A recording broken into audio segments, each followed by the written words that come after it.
becomes one big charabang, a great holiday for these people, and it is not correct that public resources are being wasted in this manner when there are genuine people who can be found. The Germans are focused on one thing. Hans Christian Walters is absolutely obsessed with Christian Brückner. Christian Brückner was first accused in the first of the lockdowns. He was a very convenient patsy. Christian Brückner is a revolting, evil man. Don't get me wrong. I will not say anything positive about him. Just look at his disgusting face, and he's got that scar down his face. Obviously, he upset somebody in prison. We don't know quite what happened there. He's recently complained that his ribs were broken and all the rest of it. But this does not mean that he is the person responsible for Madeleine McCann. He is responsible. He was convicted for what he did to an 80-year-old woman. He was convicted of other crimes, multiple crimes, but that does not make him the person responsible for Madeleine McCann. No evidence has been found, and they are so desperate. The Germans, this man, Walters, he is going to be very embarrassed if this man gets out of the prison, because, of course, once Christian Brückner gets out of prison, Christian Brückner will be off on on a plane, even though he's supposedly broke. This is another interesting point, is that Christian Brückner may not get out of prison in September because he's claiming to be broke. If he does not pay his traffic fines, which amount to about $1,500 or 1,500 euros or whatever it is, they will keep him until January. So he could be there till January. That's their maximum they've got him until, because if he doesn't pay, they will keep him longer. But he's claiming not to have money because, he's a deviant. Of course he's got money. He must have somebody somewhere. He had cars. Sell the cars. Get someone to deal with that for you. He must have somebody helping him. He is a nasty piece of toe rag.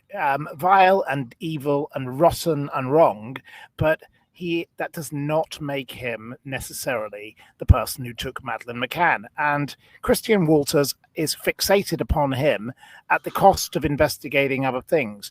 And I think that the German police should keep out of this from henceforth, because they've proven nothing, absolutely nothing. It's nothing to do with him at this stage, because the evidence isn't there. Either he is a genius and he is, the wicked James Bond villain type character who, has managed to inveigle everybody, or he's just the patsy because he's just the local monster. And people like this Mr. Ralphs, it suits him because he gets paid for his little interviews, doesn't he?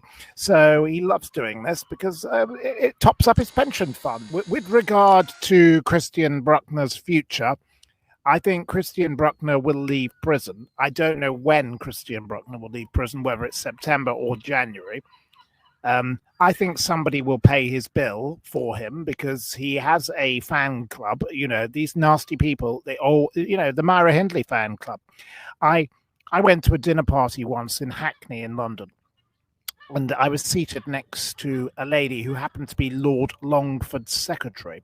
She is one of the most awful women I've ever encountered, and I still encounter her now and again because she goes to the Chelsea Arts Club and she steals all the newspapers and won't let anybody read them. She's a right stingy old bag. And she sat there and proceeded to tell me what a lovely, kind lady Myra Hindley was. Now, there are people out there who write letters to Christian Brückner. Christian Brückner has a fan club. It's ridiculous. All of these people do. The Soham killer, any of them, they all have fans.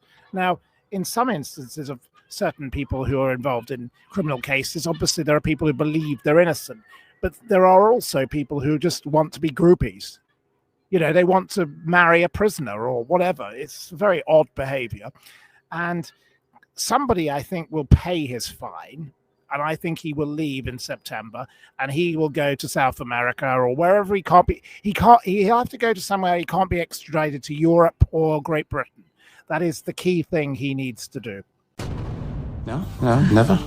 And, there's nothing with any logic that could, you would have to start with why, how, when, who, and there's just simply, the answer to any of these things is there's nothing to suggest anything.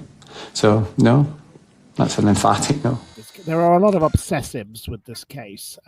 There are people who have been prosecuted for pestering the McCanns, and I think it is completely inappropriate to harass them because until anything is proven, they're innocent people. So, they're just people who lost their child, but okay, they should be held. I do believe they should have been held responsible for why they lost their child, but that doesn't mean that they caused the loss of the child. We cannot conclude anything until a body is found or a child is found.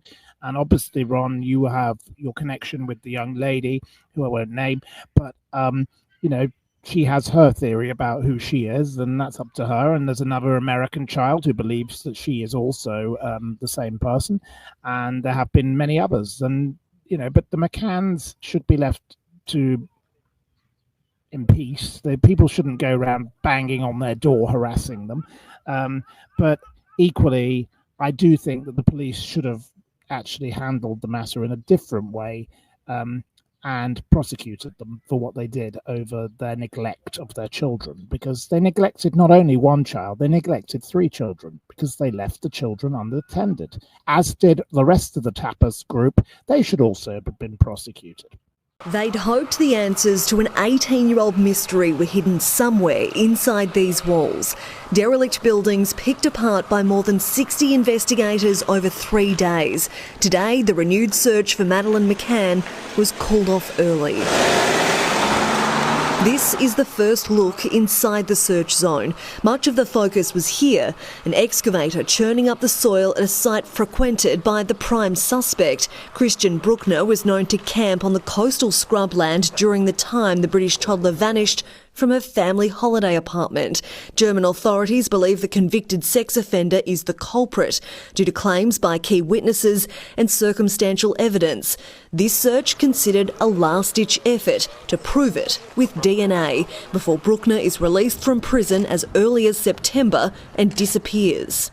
Throughout these ruins are the signs of a meticulous search, down to markings on the floor of the ground-penetrating radar that's been scanning deep into the Portuguese soil to no avail. Portuguese police say no items of significance were found, only animal bones and adult clothing. But this search is led by German prosecutors who've yet to say if soil samples will be taken away for testing. Hope for a major breakthrough in ruins. In Portugal, Jacqueline Robson, 7 News. Why did this search not occur in February, for example? Because now we are in June. May, June, the vegetation has grown. It makes it much harder to do the searching. So why did they choose to do it now? That is a very key point to me because, they all wanted to go on a holiday. They all wanted to go on a jolly, didn't they? That is what this is about. This is disgraceful behavior by the German police. The Portuguese police said, we don't want anything to do with this, but we will cooperate. That is their answer. And that is just wrong. So that's that.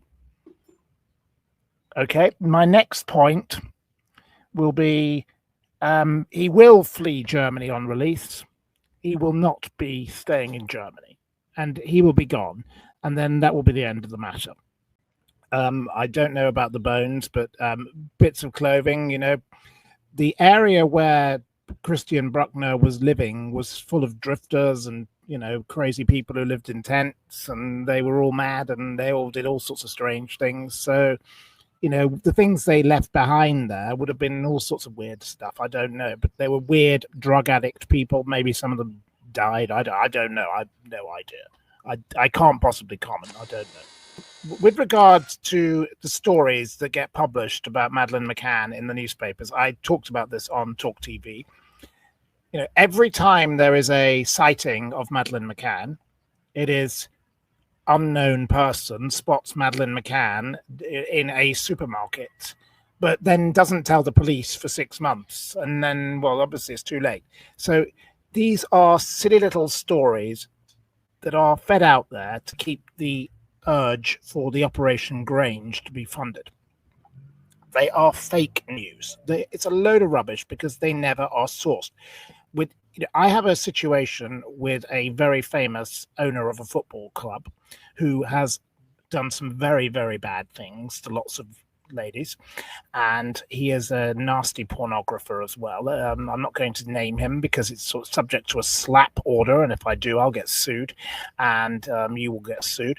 But everybody knows who this person is, and I've got photographs of him coming in and out of the police station, and I've got this lady that writes to me, but she uses a pseudonym.